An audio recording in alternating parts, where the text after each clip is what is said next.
Hello and welcome to New Filmmakers Los Angeles in partnership with Movie Maker magazine. My name is Danny DeLillo. We're here at Sunset Gower Studios in Hollywood. I'm delighted to join with Anabel with her fantastic movie, Wish Upon a Disco Ball. Let's take a look at the clip. I can't. You're saying no to a disco together? Disco isn't dead, no, it's well and alive. So tell us, honey, what do you want? I wish my sister and that stupid boyfriend would break up so she has to go to the disco with me.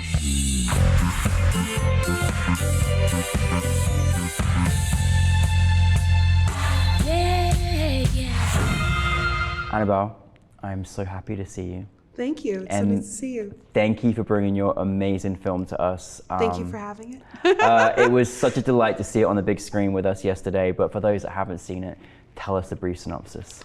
Wish Upon a Disco Ball is a disco musical about two Afro-Latina sisters who have to fix their broken relationship before the oldest leaves to college.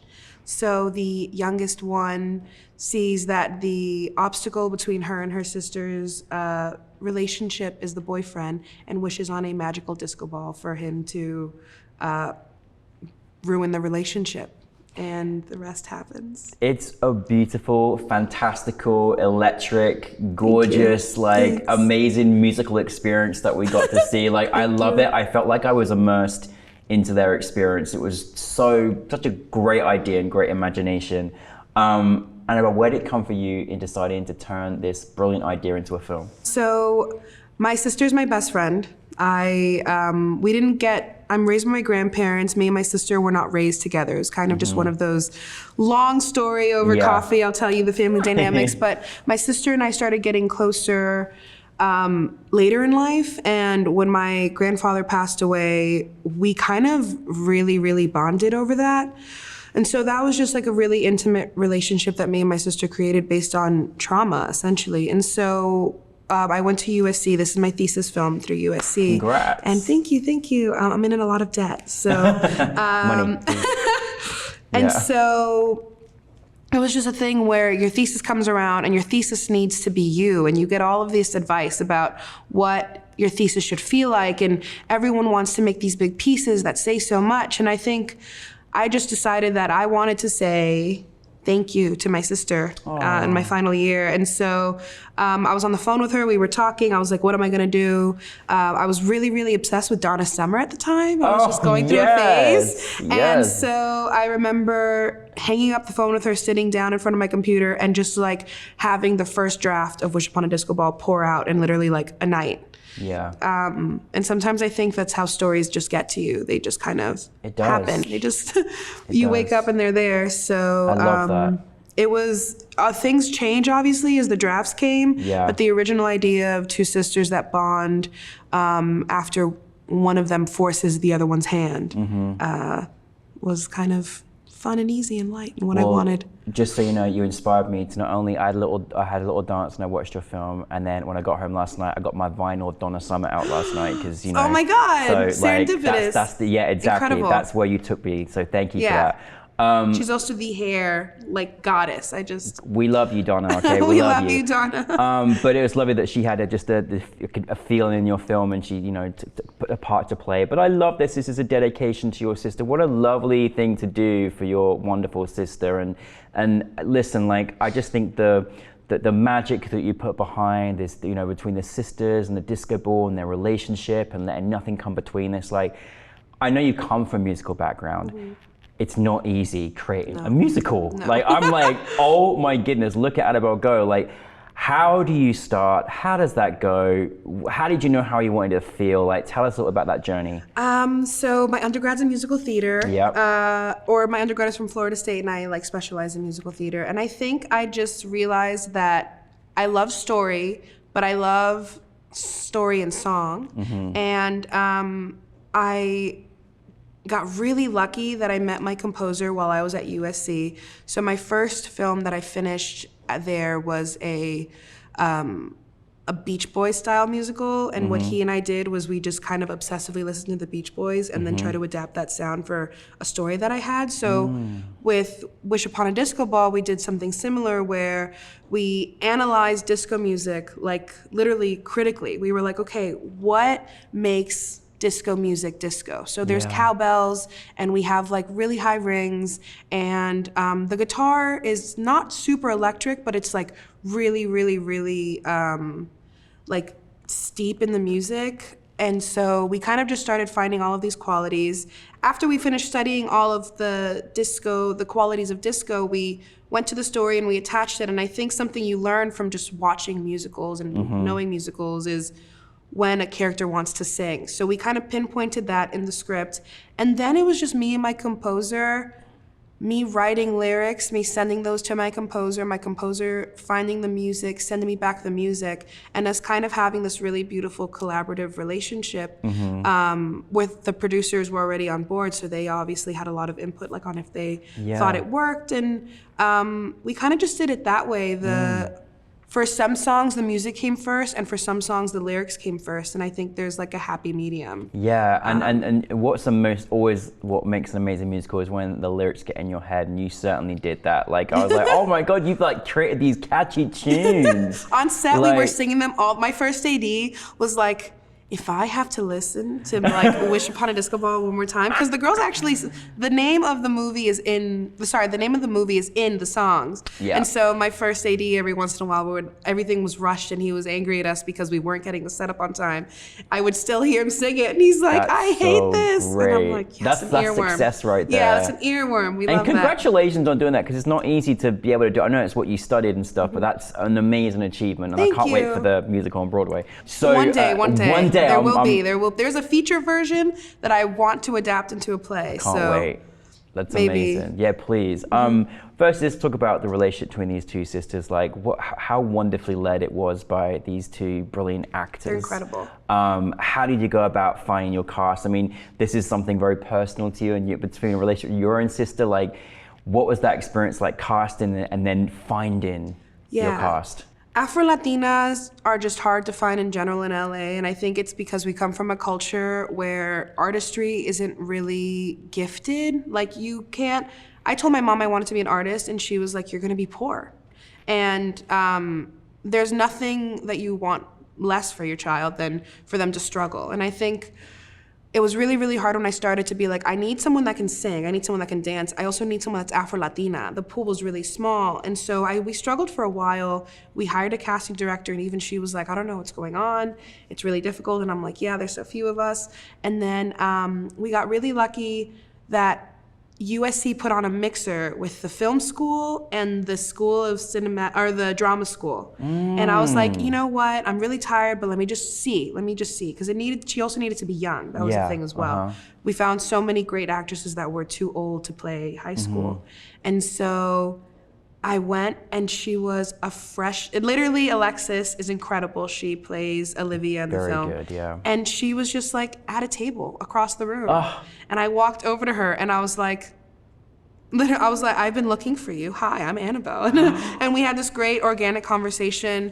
We connected. She was the first person we brought on board. And so then Juliana, our production actually got shut down because of COVID. We had to wait a whole year to make this film again. Wow. And then when we came back, she was still attached to the project, and so she kind of helped us find Reina, who, fun fact, is the granddaughter of the lead bassist in Earth, Wind & Fire. Oh, yeah. We didn't realize this until after we casted her, and we're like, I'm sorry, you are a child of like a disco legend.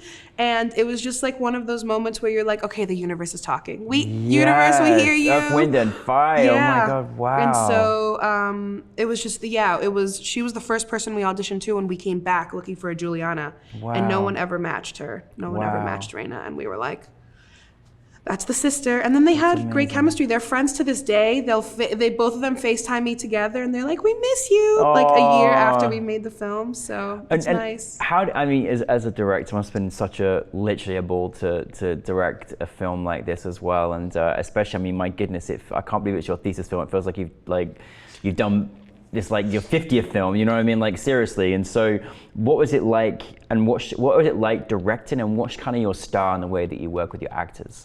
I'm a friendly person. I love people. I think I mentioned this to you earlier off camera. You are very friendly, by the way. Thank you. Yes. And I think it's because I love people. I love what people can bring. I'm really optimistic, and I believe that all people are initially good. I have been burned in the past for that thought, but for most of the time, it's just having that openness and willingness to be someone's friend right off the bat. And I think I'm lucky enough to say that I think every single person on Wish that we made that film down to, like our cinematographer and our gaffer and our grips, I'm still friends with. I still grab drinks with. I play poker with my cinematographer. And it was that thing of creating the relationship with these girls, and they trusted me. They would. We had rehearsals together where we would just grab coffee and we'd go through the script, and I would say, like, you know, how do you guys feel? Do you guys have ideas? And let them also have pieces of themselves in the script. There are lines that they were the ones who were like, can I say this instead? And I think developing trust between everyone to say, what is your best idea? Please bring me that, bring that forward. 100%. Opens dynamic on set for everyone involved to be creative, because that's what we are. We're creative beings at heart. So, but it shows that you really care. Like, you can really feel it in your energy and the way you feel about, you know, your cast and crew. I mean, so it's testament to be part of your set. So, you know, it's I can't wait to see many more of your filmmaking families, like, for sure. Last night was so special. Like, incredible. It's to have our annual event with New Filmmakers LA and the Academy celebrating Latinx storytellers from all over the world. How did that feel? My cup was so full. We're in the middle of the strike right now. I don't know when this will hit the internet or whenever this will be seen, but right now, currently, we're in the middle of the strike. We're over 100 days in it. And when I tell you, the world just feels like it's dark, you know? You're just like this creative being that wants to create, and we just got out of school, and we just want to be people that bring, like, our stories. And so it was really, really hard these past couple of months, just being like, oh my God. And then being in a room with a ton of other filmmakers that all feel the same way as you, that are all incredibly talented with different tastes and different, you know, styles, and everyone being excited just to see each other and be in the space. Your cup, no matter how empty, is like overfilled, you know? It was just like, at the end of the night, I literally sat in my car and I was like, I remember why I want to make movies, and I remember why I enjoy it. And I think them creating that space and being so kind and nurturing and having these panels, and oh my God, Emma was with us from 9 to 4 every day. One of the people that she works so hard, and she was like in these Zooms, making sure, creating these conversations, bringing in these panelists that were so intrigued by us and kind. And I got some of the best advice this week from people, and hopefully coffees and Zooms happen. And just like, there was a space created for us that was really created for us, not just like a gimmick for a magazine. It was, we developed relationships with Larry and you know, all of these people that genuinely, truly made me feel like they cared about me and my progress. And I think I will be forever grateful. And we do. And welcome to the family. Thank you. I'm so happy to be it's here. so special. Anabel, I'm ready for your next project, like yesterday. Like, what is next on the horizon? What is going on for you? I want to just make musicals in every genre. Yes. And I would love to. I remember I am hired currently by a woman named Brittany Miller, and we work at Sony. And when she first interviewed me, she was like, "So what do you want to do? I know no one wants to be an assistant forever. What do you want?" And I said, "I really want to be the Steven Spielberg of like musicals, but really, really, really girly." Yes. And she was like, "That has lived with me forever." And I think that's exactly who I am. Yeah. So I currently have a 2 other musicals that I'm writing at different price points in case, Hello? people want to Hello? fund it. I know Yeah. that I have one for under $1 million. Yes. I have one for under $500,000, and then I'm currently Wish Upon a Disco Ball. I would love to make for more than $1 million because it's a Yes. disco musical. It's a little course. more expensive. But I would love to develop this into a feature. So I have 3 feature musical ideas, and then I have a Olivia Rodrigo inspired teen pilot that I also have. So I have that, and We're then ready for it. I'm so ready for Yes. it. Please, I'd Yes, love to come keep on. making and Yes. keep giving my friends jobs and Yes. having safe spaces for people to Absolutely. create and be in. So. That's amazing. Yeah. Well, we're so happy you brought your film to us. We're so ready for the next projects. We're Thank so you. proud of you. Thank you. And thank you so much, Anabel, for being part of New Filmmakers LA. Thank you. Thank Thank you for you. having me. Thank Thanks, you, guys. thank you, thank you.